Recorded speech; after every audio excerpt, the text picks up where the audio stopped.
ସକାଳୁ ସକାଳୁ ବାପା ଆସିକି ମୋତେ ପଚାରୁଛନ୍ତି ଆଜି କ'ଣ ଆମିଷ ଆଣିବା।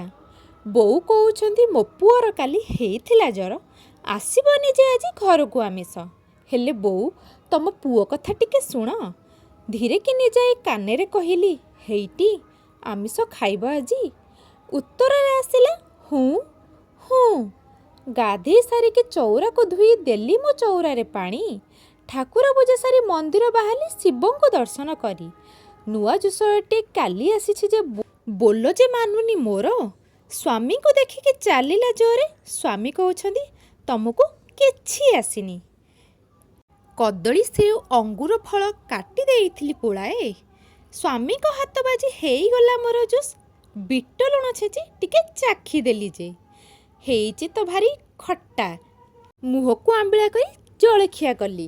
ଆଚ୍ଛା କହିଲ ଦେଖି, ଏ ମାଛଟିର ନାଁଟା କ'ଣ? ଜଣା ନାହିଁ ଏ ମାଛ କେମିତି ରନ୍ଧାଯାଏ। ଦେଲି ତାକୁ ମୁଁ ସନ୍ତୁଳା କରି। ଆଲୋ, ହେଇଗଲା ପା ମୋର ଟଙ୍କା ମାଛ ତରକାରୀ।